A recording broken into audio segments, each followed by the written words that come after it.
مالدیپ بحر ہند میں واقع ایک سیاحتی ملک ہے۔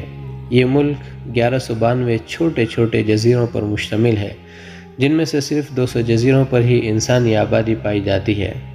مالدیپ کی 100% آبادی مسلمان ہے، اور عجیب بات یہ ہے کہ مالدیپ بدھ مت کے پیروکاروں کا ملک تھا۔ صرف 2 مہینے کے اندر اس ملک کا بادشاہ، وہاں کی عوام اور وہاں کے خواص سب کے سب دائرۂ اسلام میں داخل ہو گئے۔ ایسا کیوں ہوا اور کب ہوا؟ مشہور سیاح ابن بطوطہ نے مالدیپ کی سیاحت کی، اور پھر اس نے اپنی کتاب میں لکھا کہ میں مالدیپ میں بطور قاضی کے کام کرتا رہا۔ مالدیپ کے لوگ بدھ مت کے پیروکار تھے اور حد درجے توہم پرست تھے، چنانچہ اسی وجہ سے ان پر ایک عفریت جن مسلط ہو گیا تھا، اور وہ ہر مہینے کی آخری تاریخ کو روشنیوں اور شمعوں کے جلوں میں سمندر کی طرف سے نمودار ہوتا تھا، اور لوگ سمندر کے کنارے بنے ہوئے بت خانے میں ایک دوشیزہ کو دلہن کی طرح بنا سنوار کر چھوڑ آیا کرتے تھے، اور صبح میں وہ لڑکی مردہ پائی جاتی تھی۔ عفریت کے لیے دوشیزہ کا انتخاب قرآن اندازی کے ذریعے ہوا کرتا تھا۔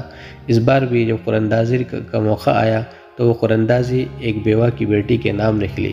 چنانچہ اس بیوہ نے رو رو کر برا حال کر دیا۔ گاؤں کے لوگ اس کے پاس جمع ہو گئے، اس کو تسلی دینے لگے، دلاسا دینے لگے۔ اسی دوران دور دراز سے ایک عرب مسافر آئے ہوئے تھے۔ انہوں نے اس گھر کا رخ کیا۔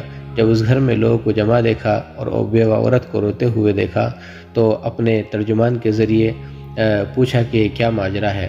چنانچہ تمام باتیں جو اس واقعے کے متعلق تھی اس شخص کو بتائی گئی۔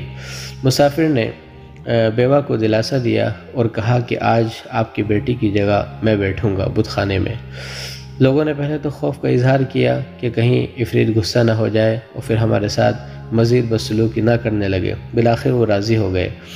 مسافر نے وضو کیا اور بت خانے میں داخل ہو کر بہت ہی خوبصورت، دلکش اور دل آویز انداز میں قرآن مجید کی تلاوت شروع کر دی۔ عفریت آیا اور واپس چلا گیا۔ صبح کے وقت لوگ جب بت خانے کے پاس گئے اور اندر داخل ہو کر دیکھا تو وہ مسافر قرآن مجید کی تلاوت کر رہے تھے اور صحیح و سالم تھے۔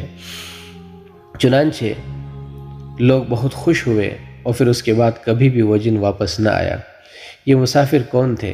یہ مسافر مشہور مسلم داعی اور مبلغ حافظ ابو البرکات بربری تھے۔ حافظ ابو البرکات بربری کی آمد اور عفریت سے دو ہاتھ ہونے کی یہ خبر جنگل کی آگ کی طرح دور دور تک پھیل گئی اور پھر بادشاہ تک بھی پہنچ گئی۔ چنانچہ بادشاہ نے حافظ ابو البرکات بربری کو بلایا اور شاہی اعزاز کے ساتھ ان کو وہاں سے رخصت کیا۔ حافظ ابو البرکات نے بادشاہ کو موقع غنیمت جان کر اسلام کی دعوت دی۔ چنانچہ اس بادشاہ نے اسلام قبول کر لیا اور اس کے بعد صرف 2 مہینے کے اندر پورا کا پورا مالدیپ ملک بدھ مت چھوڑ کر مسلمان ہو گیا۔ یہ واقعہ 1314 کا ہے۔ اس مبلغ اور داعی نے پھر مالدیپ کو اپنا مسکن بنا لیا اور وہیں پر رہنا شروع کر دیا۔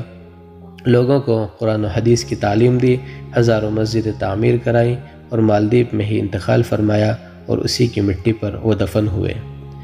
کہنے کو تو ابو البرکات بربری ایک شخص تھے، لیکن تنہا ایک امت کا کام کر گئے۔ آج بھی ان کو برابر اجر و ثواب مل رہا ہوگا۔